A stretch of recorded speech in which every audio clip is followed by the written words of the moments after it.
The strange thing about destiny is that it rarely announces itself before it changes your life.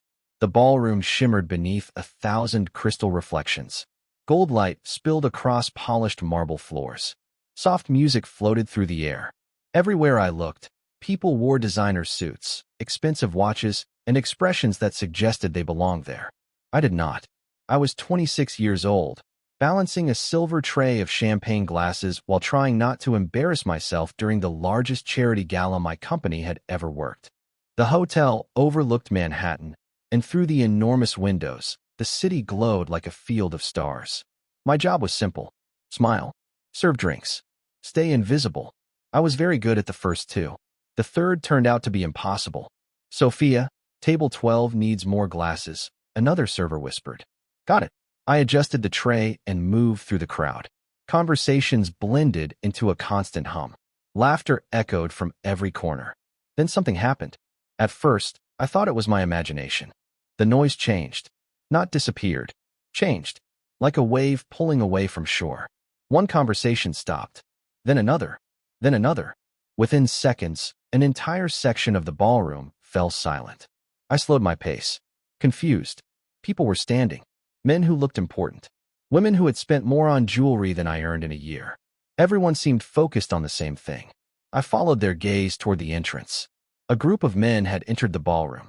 Security moved first. Then executives. Then politicians. The room seemed to shift around them. Not because anyone ordered it to. Because everyone simply reacted. I had no idea who they were. I only knew that the atmosphere felt different now. Heavier. More careful. I turned slightly to continue walking and immediately realized my mistake. I had stepped directly into the center of the pathway, right where everyone was looking. My heart skipped.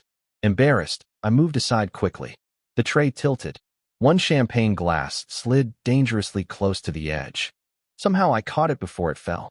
A few guests smiled politely. My face burned with embarrassment. Then I looked up and froze. A man stood several feet away. Tall, dark hair, deep blue eyes, perfectly tailored black suit. The kind of presence that made an entire room seem smaller. Everyone else looked nervous around him. He looked completely calm. But that was not what caught my attention. It was the way he was looking at me. Not past me. Not through me. At me. The noise in the ballroom gradually returned. Conversations restarted. Music continued. Yet neither of us moved. For a moment, it felt as though the entire hotel had disappeared. Then someone stepped beside him and said something quietly. He never looked away. I lowered my eyes first. My pulse suddenly felt much too fast. When I glanced back a second later, he was still watching me.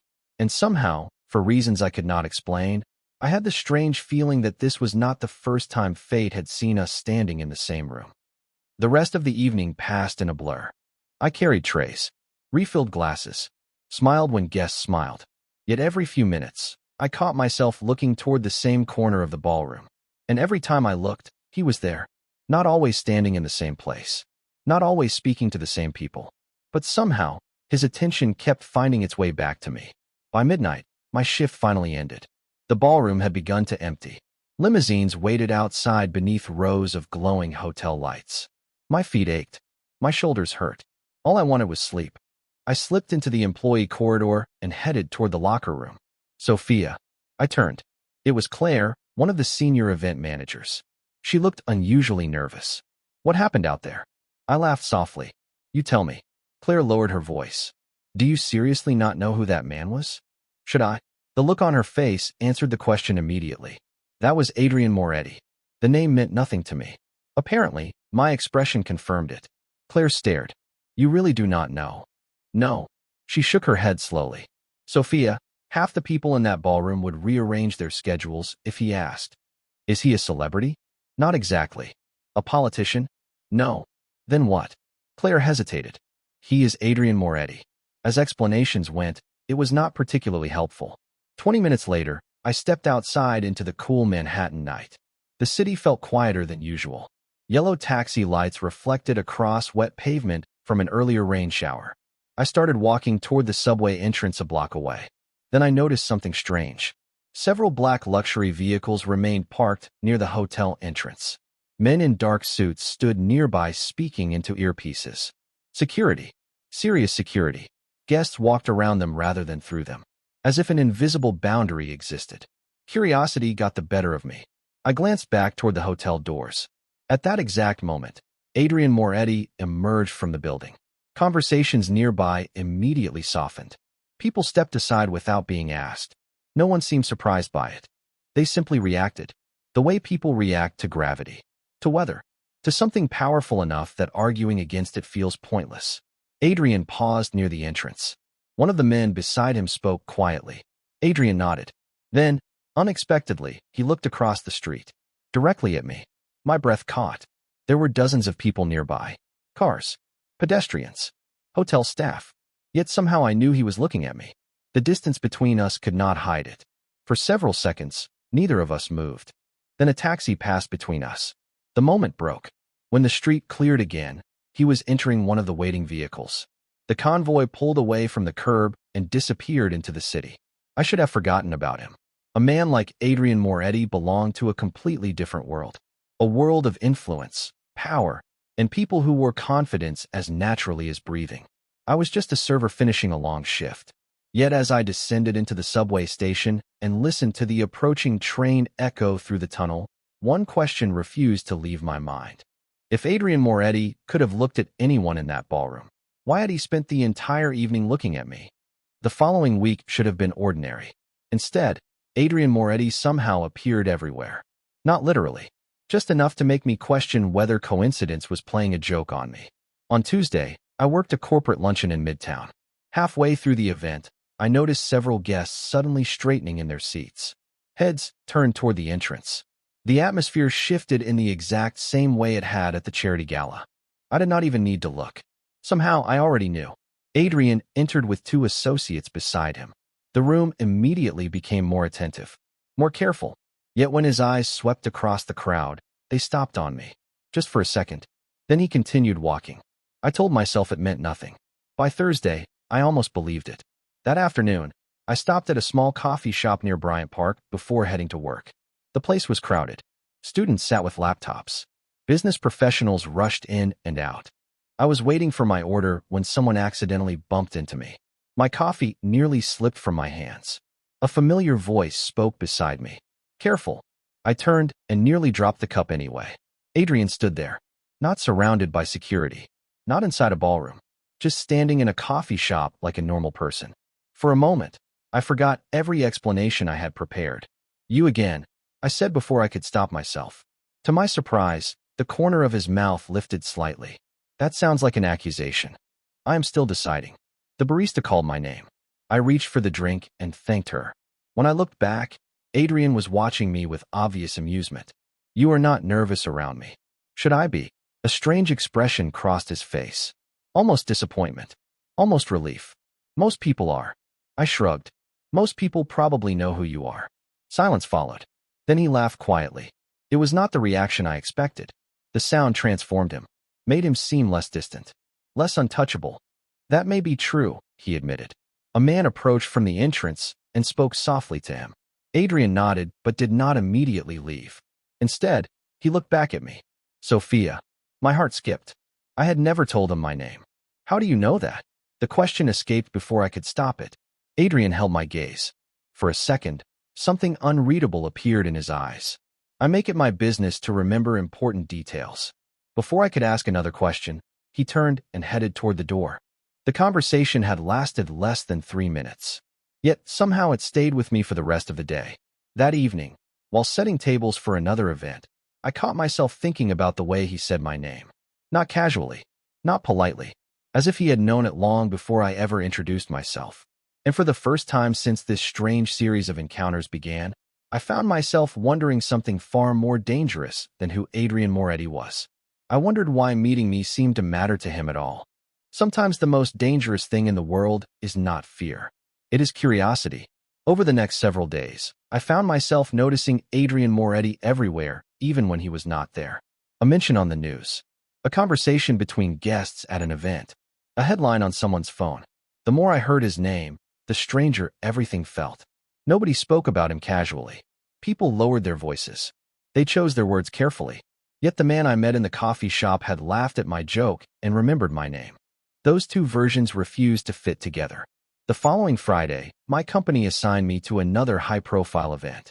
This time, it was a private fundraising dinner held inside a historic Manhattan building overlooking Central Park. The guest list was filled with business leaders, philanthropists, and public figures. I arrived early to help prepare the ballroom. White roses decorated every table. Candlelight reflected against crystal glassware. The entire room glowed with elegance. By 7 o'clock, guests began arriving. By 8, every seat was occupied. I was carrying a tray of sparkling water through the crowd when I heard a familiar voice behind me. Miss Miller. I nearly stopped walking. Turning around, I found Adrian standing beside one of the tables. He wore a dark suit that somehow made him look even more imposing than before. Yet his expression softened slightly when he saw my surprise. "You know," I said. "Most people usually start with hello." A brief smile appeared. "Hello, Sophia." The fact that he remembered my name again should not have mattered. Somehow it did. Before I could answer, another guest approached him. The man's posture immediately changed. Respect, caution, admiration, all at once. Adrian exchanged a few words and shook his hand. Within seconds, 2 more people joined the conversation. Then 3, then 4. Watching him was like watching gravity pull objects into orbit. Everyone wanted a moment of his attention. Everyone except me. I continued working, trying to ignore the strange disappointment that followed. Nearly an hour later, I stepped onto a quiet balcony for fresh air. The city stretched endlessly beneath the night sky. Traffic lights flowed through the streets like rivers of gold. For the first time all evening, I was alone. Or so I thought. You always disappear when rooms become crowded. I turned. Adrian stood near the balcony entrance. "You have been observing me?" I asked. "Perhaps." The answer made me laugh. He stepped closer, maintaining a respectful distance. For a moment, neither of us spoke. The sounds of the city drifted upward from below. Finally, I asked the question that had been bothering me for days. "Why me?" Adrian looked genuinely surprised. "Why you what? Why do you keep talking to me?" His expression changed. Something thoughtful, almost nostalgic. He looked out across the skyline before answering. "Because you are the first person I have met in a very long time who looks at me and sees a man instead of a reputation." The honesty in his voice caught me completely off guard. Then he looked back at me, and for the first time, I had the strange feeling that meeting me had never been an accident for him at all. After that night, the city seemed to develop a new hobby, talking about me. At first, I did not notice it. Then it became impossible to ignore. Conversations stopped when I entered certain rooms. People recognized me at events where nobody should have known my name. One afternoon, I walked into a catering office and found 2 coworkers abruptly changing the subject the moment they saw me. "What?" I asked. Both women exchanged a glance. "Nothing." It was obviously not nothing. 3 days later, I finally learned why. I was helping organize seating charts for an upcoming gala when Claire appeared beside my desk carrying her phone. "You need to see this." She placed the screen in front of me. An article from a local society website filled the display. The headline mentioned Adrian Moretti attending several major events over the past month. That part was not surprising. The surprising part was the photograph beneath it. Adrian stood near the entrance of a charity dinner. In the background, partially visible beside a serving station, was me. "That is ridiculous," I said. Claire looked unconvinced. "Keep reading." I scrolled lower. Several comments speculated about the identity of the mysterious blonde woman who seemed to appear at the same events as Adrian Moretti. I stared at the screen in disbelief. People seriously spend time discussing this. Apparently. I handed the phone back. They need hobbies. Yet despite my attempt to laugh it off, the situation bothered me more than I wanted to admit. Adrian lived in a world where attention followed him naturally. I did not. That evening, another gala brought us into the same room once again. By now, I should have been accustomed to seeing him. I was not. The moment Adrian entered the ballroom, the familiar shift moved through the crowd. Conversations softened. Heads turned. The atmosphere changed. And then his eyes found me. Every single time. As if the room disappeared the moment he noticed I was there. Later, while arranging place cards near a side hallway, I heard footsteps approaching. "You look concerned." I glanced up. Adrian stood alone, hands in his pockets. "Your city is strange." His eyebrow lifted slightly. "My city. People keep talking about me." Understanding immediately crossed his face. For the first time since meeting him, he actually looked annoyed. Not at me. At the situation. I apologize for that. You did not create it. No, he admitted. But I am familiar with it. Silence followed. Then he surprised me. Does it bother you? The question felt sincere. Not polite. Not automatic. Genuine. I considered the answer carefully. A little. Adrian nodded. Then I will handle it. I laughed softly. You say that like you control the internet. A faint smile appeared. Not the internet. His eyes held mine. Just the people who spend too much time talking. Somehow, the answer should have sounded arrogant. Instead, it sounded protective. We stood there for a moment while music drifted through the ballroom. Then I noticed something unusual. For the first time since we met, Adrian seemed less interested in whether people were watching him and more concerned about whether I was comfortable. And that realization raised a far more dangerous question. What if the entire city was noticing something I had not yet allowed myself to see? The answer arrived on an ordinary Tuesday afternoon. I was helping organize supplies in a storage room beneath one of Manhattan's oldest event venues when my phone rang. The number was unfamiliar. Normally, I ignored calls like that. For some reason, I answered. Sophia Miller? An elderly female voice asked. Yes. My name is Eleanor Bennett. I believe I knew your father. The words immediately captured my attention. My father had passed away when I was 12. Most people who knew him had gradually disappeared from my life over the years. You knew my father? Many years ago. Her voice softened.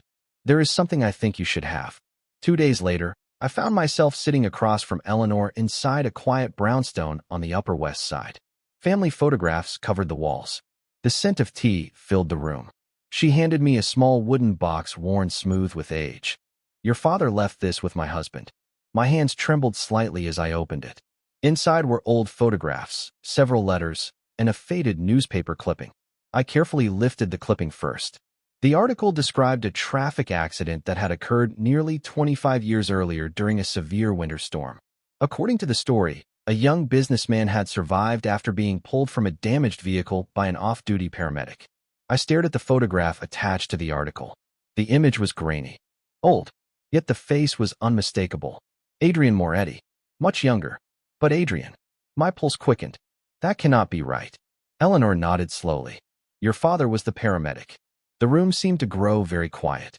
You were saying my father saved Adrian's life? Yes. I looked down at the article again. Suddenly dozens of strange moments replayed inside my mind. The first look across the ballroom. The way Adrian already knew my name. The expression in his eyes whenever he looked at me. None of it felt quite so random anymore. Did Adrian know who I was? I asked quietly. Eleanor smiled sadly. I suspect he knew long before you did. That evening, Manhattan seemed different. Every building, every street, every reflection in the windows carried new meaning. By the time I arrived at another charity function, my thoughts were completely tangled. I barely noticed the guests entering the ballroom. Barely noticed the music. Then the familiar shift moved through the crowd. Conversations softened. Heads turned. Adrian had arrived. For a moment, I simply watched him from across the room. He looked exactly the same. Calm, controlled, confident. Yet now I carried a piece of information he never expected me to have. Our eyes met. Immediately, he started walking toward me. Not toward the organizers. Not toward the donors. Toward me. The distance between us disappeared quickly. When he finally stopped in front of me, I saw something unusual in his expression. Concern. As if he already sensed something had changed. I reached into my purse and carefully removed the old newspaper clipping. Adrian looked at it, then at me. For the first time since meeting him, the color faded from his face. And in that single moment, I knew one thing with absolute certainty. The first time Adrian Moretti looked at me, he had already known exactly who I was. For several seconds, neither of us spoke. The ballroom continued moving around us as if nothing had happened. Guests laughed. Glasses clinked softly. Music drifted through the air. Yet all of it felt impossibly far away. Adrian stared at the newspaper clipping in my hand. The confidence that usually surrounded him seemed to disappear. How long have you known? He asked quietly. Since this afternoon. His eyes closed briefly. Not from frustration. From resignation. When he looked at me again, I saw something I had never seen before. Relief. As if he had been carrying a secret for so long that part of him was tired of protecting it. I wanted to tell you. I folded my arms. When Adrian did not answer immediately, That alone told me everything. Exactly. The disappointment in my voice surprised even me. He lowered his gaze to the article. The first night we met. My heart skipped. You recognized me immediately? Yes. The answer came without hesitation. Honest. Direct. How? Adrian looked toward the ballroom windows where Manhattan glittered against the darkness. You look like him. My throat tightened. I had spent years afraid of forgetting my father's face. Suddenly, hearing those words felt like discovering a piece of him had survived in someone else's memory. Your father saved my life, Adrian said quietly. Most people think success changes everything. They are wrong. There are moments you never forget. That night is one of them. I listened without interrupting. I was young, arrogant, convinced I was invincible. A faint smile crossed his face. Your father disagreed. Despite everything, I almost laughed. That sounded exactly like my father. Adrian continued. After he passed away, I tried to find a way to thank your family. But by then, your mother had moved. Years passed. I assumed I would never see either of you again. His eyes met mine. Then I walked into that ballroom. Suddenly, the memory of that first night felt different. The silence, the stare, the look of recognition. It all made sense now. You knew who I was before I ever looked at you. Yes. And you never told me. Pain flickered across his expression. Because I did not want you to think that was the only reason I kept coming back. The words settled heavily between us. I searched his face. For the first time, I understood something important. Adrian had not been chasing a debt. He had not been honoring an obligation. Somewhere along the way, something had changed. The realization frightened me because I suspected the same thing had happened to me. Then why did you keep coming back? I asked softly. Adrian took a slow breath. Around us, the ballroom continued sparkling beneath crystal lights. Yet the world seemed to narrow until only the two of us remained. When he finally answered, his voice was quieter than I had ever heard it. At first, because of your father. He stepped closer, his eyes never leaving mine. After that, because of you.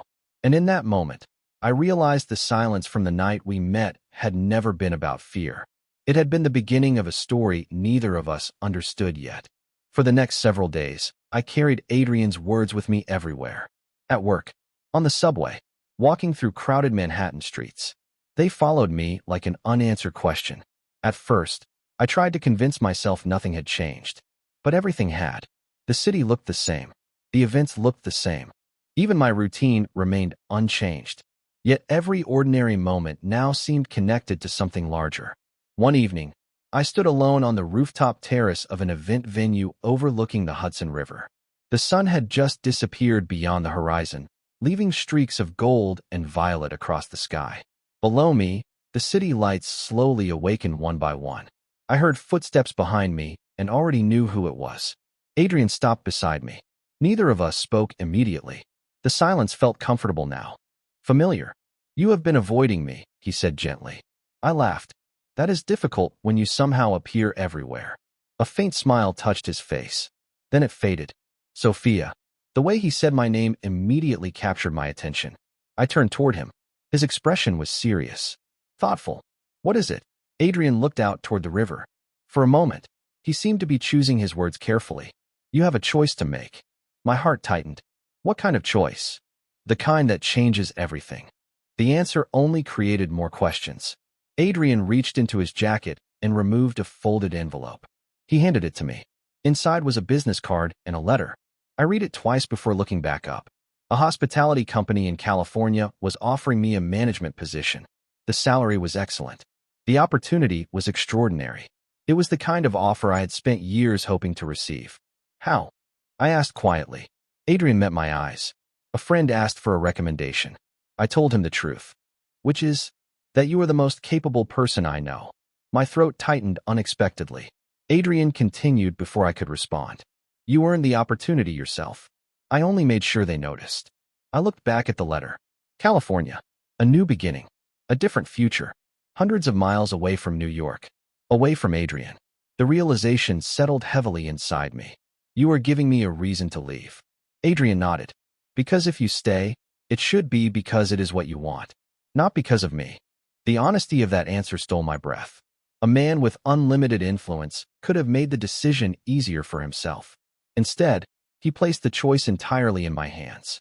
We stood together as the last traces of sunlight disappeared beyond the river. Finally, I folded the letter and slipped it back into the envelope. "And if I leave?" I asked softly.